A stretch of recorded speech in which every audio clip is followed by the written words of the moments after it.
చంద్రబాబు రూపంలో తెలంగాణ జలదోపిడికి మరోసారి పథకాలు రూపొందుతున్నాయని మాజీ మంత్రి ఎమ్మెల్యే జగదీష్ రెడ్డి విమర్శించారు.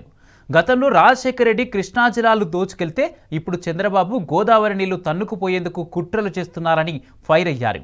తెలంగాణకు మొదటి నుంచి కాంగ్రెస్, టీడీపీ మోసం చేశాయన్న జగదీష్ రెడ్డి ఆ రెండు పార్టీలకు పుట్టిన హైబ్రిడ్ కలుపు మొక్క రేవంత్ రెడ్డి ముఖ్యమంత్రిగా ఉండటం దురదృష్టకరమన్నారు.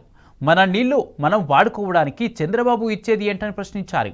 చంద్రబాబు తెలంగాణ మొత్తం దోచుకెళ్లినా రేవంత్కు బాధ లేదని ఫైర్ అయ్యారు. కేసీఆర్ ఆధ్వర్యంలో మరో ఉద్యమం రూపొందించి ఏపీ జలదోపిడి అడ్డుకుంటామని జగదీష్ రెడ్డి తేల్చి చెప్పారు. మరొకసారి తెలంగాణ జలదోపిడికి పథకాలు రూపొందుతున్నాయి. గతంలో రాజశేఖర రెడ్డి కృష్ణను దూసుకపోతే ఇవాళ చంద్రబాబు నాయుడు గోదావరిని కూడా దోసుకొని పోయే ప్రయత్నాలు మొదలుపెట్టాడు. దురదృష్టం ఏమంటే తెలంగాణకు మొదటి నుంచి ద్రోహం చేసిన పార్టీలు కాంగ్రెస్, తెలుగుదేశంలో అయితే ఆ రెండింటి కలయికతో పుట్టిన హైబ్రిడ్ కలుపు మొక్క రేవంత్ రెడ్డి ఈ సమయంలో తెలంగాణకు ముఖ్యమంత్రిగా ఉండడం అనేది తెలంగాణ ప్రజల దురదృష్టం. కృష్ణ పోయింది, కృష్ణార్పణమే అయింది, ఆంధ్రార్పణమే అయింది. రాజశేఖర రెడ్డి దుర్మార్గంగా 350 టీఎంసీల నీళ్ళ బాలిగిన ప్రాజెక్టులను కట్టి కృష్ణ దోసుకపోతుంటే ఆనాడు ఈ కాంగ్రెస్ ప్రభుత్వాలు మీరెవరు మాట్లాడలేదు, తెలుగుదేశం కూడా ఎప్పుడు ఒక మాట మాట్లాడలేదు. ఆ రోజు గోదావరి ఉంది మీకు మాట్లాడినరు. ఇవాళ గోదావరిని కూడా దోసుకుపోయే ప్రయత్నం చేస్తూ ఉంటే రేవంత్ రెడ్డి అతి నీచంగా, ఒక ముఖ్యమంత్రి కాదు కదా, ఒక మామూలు గ్రామీణ నాయకుడు కూడా మాట్లాడలేని స్థితిలో మా నీళ్లు మమ్మల్ని వాడుకొని ఇస్తే మీకు అవకాశం ఇస్తాం, ఇంతకు మించిన దరిద్రపు కొట్టు మాట ఇంకొకటి ఉండదు.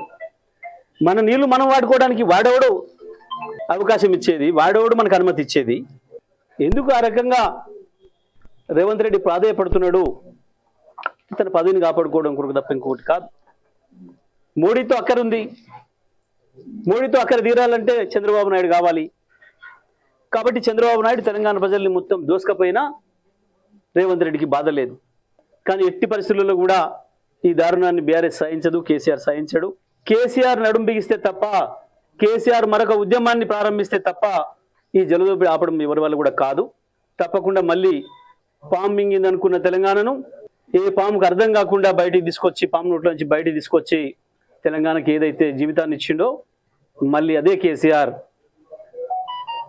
నడుం బిగించాలి, తెలంగాణ నీటి హక్కుల్ని కాపాడాలి. ఇవాళ దొంగ పోలీసు ఒకటైనట్టు చంద్రబాబు నాయుడుతో నువ్వు పొత్తు కలిసి తెలంగాణ ప్రజలకు చేస్తున్న ద్రోహం అంతా ఇంత కాదు. కానీ ఎట్టి పరిస్థితుల్లో కూడా బీఆర్ఎస్ పార్టీ అనుమతించదు. మోడీ, చంద్రబాబు, రేవంతుల కుట్రల్ని తిప్పికొట్టి తెలంగాణ ప్రజలందరినీ ఐక్యం చేసి తెలంగాణ హక్కుల్ని కాపాడడంలో కేసీఆర్ ఉండగా తెలంగాణ ప్రజలకి ఏ నష్టం కూడా రాదు. తప్పకుండా మళ్ళీ ప్రజలను ఐక్యం చేసి రాష్ట్ర సాధన ఉద్యమాన్ని ఎట్లా నడిపిండో మరొక ఉద్యమాన్ని నడిపైనా కృష్ణా, గోదావరి నదుల్లో మనకున్న పాట ప్రతి చుక్క నీళ్ళను కాపాడుతాడు కేసీఆర్, అందులో సందేహం లేదు. బీఆర్ఎస్ పార్టీ మరో పోరాటానికి కూడా సిద్ధమవుతుంది. సంజయ్లు కావచ్చు, కిషన్ రెడ్డిలు కావచ్చు, రేవంత్ రెడ్డిలు కావచ్చు, ఇవన్నీ కూడా కొత్త ముక్కలే. ఏ ఒక్కడికి కూడా తెలంగాణ ప్రజల పట్ల సోయిన వాళ్ళు కాదు. గులాబీ నీడలో ఉన్నంత కాలమే తెలంగాణ ప్రజలకు రక్షణ ఉంటుంది తప్ప లేదంటే ఇటువంటివి వస్తాయి. ఈ దుర్మార్గులు గెలిపిస్తే 8 మంది ఎంపీలను బీజేపీకి ఇచ్చినందుకు ఇవాళ తెలంగాణ ప్రజలకు వాళ్ళు ఇస్తున్న రిటర్న్ గిఫ్ట్ బనకచెర్ల రూపంలో చంద్రబాబుకు సహాయం చేయడం. ఏ ఒక్కడికి కూడా తెలంగాణ హక్కుల పట్ల సోయి లేదు.